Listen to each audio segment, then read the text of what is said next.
Today we will learn about the most important essay type question from Macbeth Act 1 Scene 3. Let's learn the question answer. Here comes the question with reference to Macbeth Act 1 Scene 3. Explain how Macbeth's obsession with ambition is steering up. Write your answer in about 200 to 250 words. So, in this question, we need to explain how Macbeth's ambition was heightened or had reached to the apex due to the cryptic prophecies of the witches. Let's learn it. In Macbeth Act 1, Scene 3, William Shakespeare certainly ignites the flame of Macbeth's ambition through the witches' cryptic prophecies. Cryptic means here very much mysterious or which is obscure and will not be understood very easily. Prophecies means that forecast is known as the prophecies. So here the three witches made the cryptic prophecies which made Macbeth very much ambitious when they hail him as the Thane of Glamis, Thane of Cawdor, and the king hereafter. These were the three different prophecies as made by these three witches.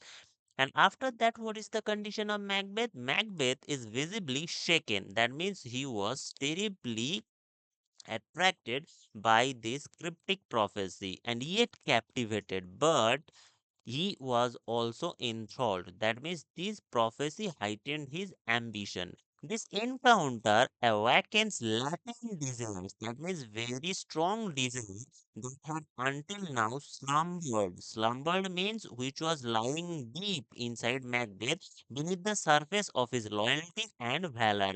Even though we know that Macbeth was very much loyal and valiant in the beginning of the play as depicted by William Shakespeare towards Duncan. But here, under the veil of loyalty and valor, this Macbeth has a severe ambition of becoming a king. That's why we are telling that he had one latent desire that was awakened by this cryptic prophecy.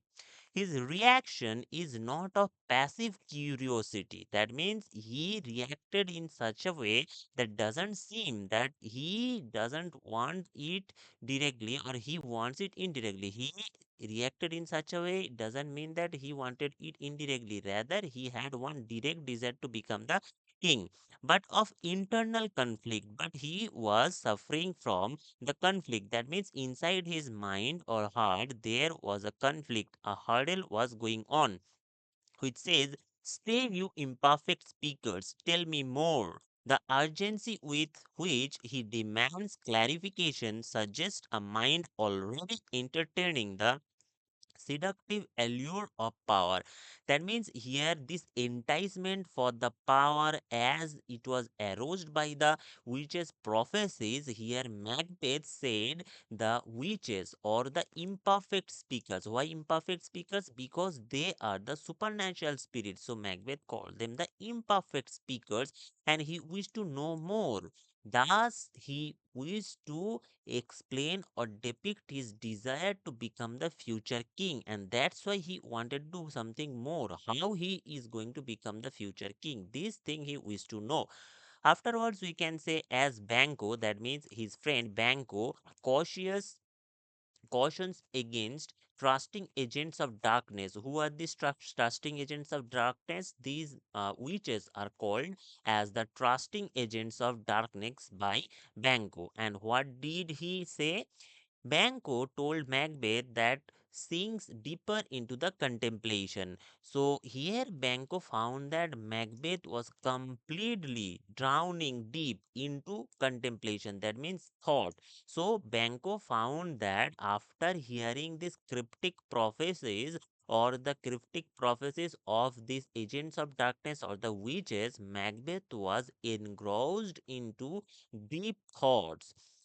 The sudden confirmation of his new title, Thane of Cawdor, acts as a validation of the witch's prophecy. As you know, Ross and Angus they have reached the spot and hailed Macbeth as the Thane of Cawdor.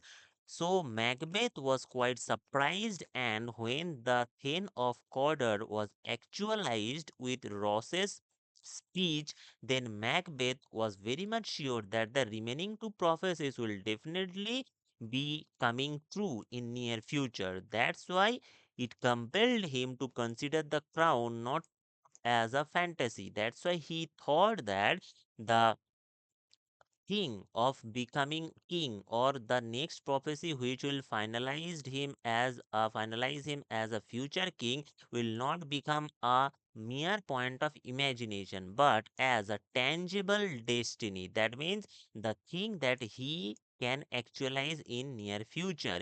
His aside reveals grounding tension, and it was also revealing his inner conflict. What was that? My thought shakes, so my single state of man. So it was telling that he was shaken by these terrible prophecies.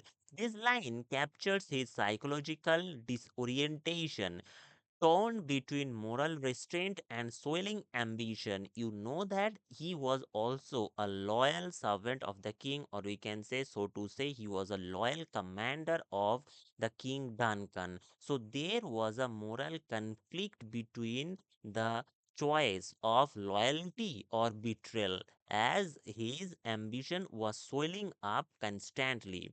After that, we can say, thus, in this scene, Macbeth's obsession is not yet a wildfire, it is a spark perilously close to kindling. Here we wish to say that Macbeth's obsession with terrible ambition of becoming the future king was not happened suddenly. That's why you are comparing it with the wildfire that generally begins or sets up very suddenly. So it was not like the wildfire, rather it is a spark.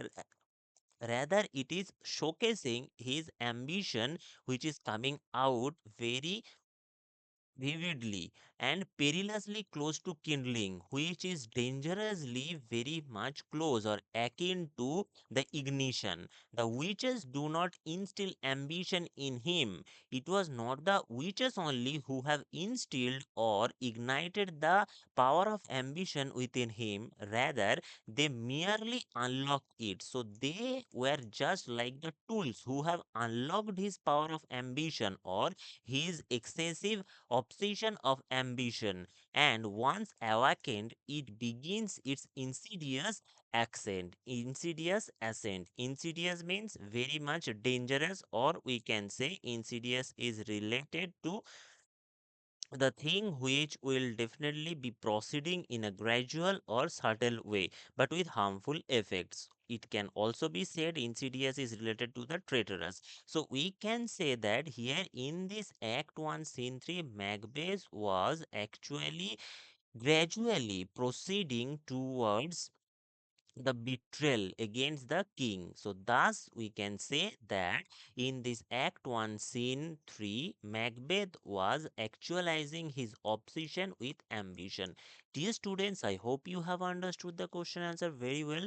To get this type of most important question answer from all acts and scenes, like this content and motivate us for the further contents. Thanks for watching, dear students. Have a nice time ahead. Keep watching, keep improving with us. Thank you, everyone.